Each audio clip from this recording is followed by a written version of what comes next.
ಕಾರ್ಕಳದಲ್ಲಿರುವ ಸಂತ ಲಾರೆನ್ಸ್ ಬಸಲಿಕದ ವಾರ್ಷಿಕ ಮಹೋತ್ಸವ 2019 ಜನವರಿ 27ರಿಂದ 31ರವರೆಗೆ ನಡೆಯಲಿದೆ. ಈ ಬಗ್ಗೆ ಎಲ್ಲಾ ತಯಾರಿಗಳು ನಡೆದಿದ್ದು, ಬಸಲಿಕದ ವತಿಯಿಂದ ವಾರ್ಷಿಕ ಮಹೋತ್ಸವದ ಆಚರಣೆಗೆ ಸನ್ನದ್ಧರಾಗಿದ್ದೇವೆ. ಶ್ರೀ ಕ್ಷೇತ್ರಕ್ಕೆ ಆಗಮಿಸ್ತಾ ಇರುವ ಯಾತ್ರಿಕರ ಭೇಟಿಯು ಆಧ್ಯಾತ್ಮಿಕ ನೆಮ್ಮದಿ, ಮಾನಸಿಕ ಸಂತೃಪ್ತಿ ಹಾಗೂ ಸ್ಮರಣೀಯವಾಗಲೆಂದು ಹಾರೈಸುತ್ತೇವೆ ಎಂದು ಬಸಲಿಕದ ನಿರ್ದೇಶಕರಾದ ವಂದನೀಯ ಜ.27ರ ಹೇಳಿದರು. ಅವರು ಕಾರ್ಕಳದಲ್ಲಿ ಸುದ್ದಿಗೋಷ್ಠಿ ನಡೆಸಿ ಮಾತನಾಡಿದರು. ಧಾರ್ಮಿಕ ಮಹೋತ್ಸವದ ದಿನಗಳಲ್ಲಿ ಕೊಂಕಣಿ ಭಾಷೆಯಲ್ಲಿ 35 ದಿವ್ಯ ಬಲಿ ಪೂಜೆಗಳನ್ನು ಹಾಗೂ ಕನ್ನಡ ಭಾಷೆಯಲ್ಲಿ 11 ದಿವ್ಯ ಬಲಿ ಪೂಜೆಗಳನ್ನು ಅರ್ಪಿಸಲಾಗುವುದು.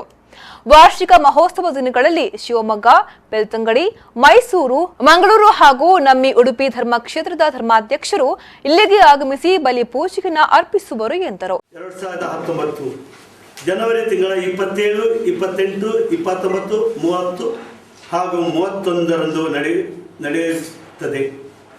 ಈ ಬಗ್ಗೆ ಎಲ್ಲ ಪೂರ್ವಭಾವಿ ಸಿದ್ಧತೆಗಳನ್ನು ನಾವು ಈಗಾಗಲೇ ಮಾಡಿದ್ದೇವೆ.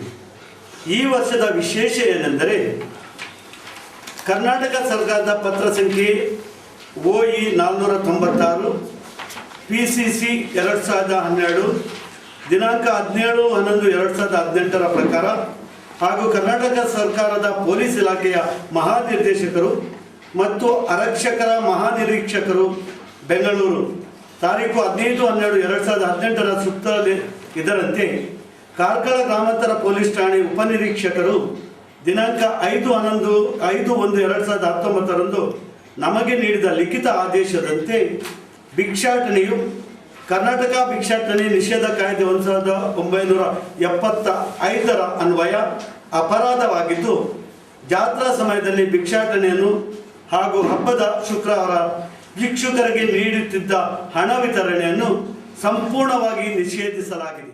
ಈ ಸಂದರ್ಭ ಸುದ್ದಿಗೋಷ್ಠಿಯಲ್ಲಿ ಲೀನಾ ಡಿ ಸಿಲ್ವಾ ಕಾರ್ಯದರ್ಶಿ, ಜೋನ್ ಡಿ ಸಿಲ್ವಾ ಉಪಾಧ್ಯಕ್ಷ, ಜೆನ್ಸಿಲ್ ಆಡುವ ಇನ್ನಿತರರು ಹಾಜರಿದ್ದರು.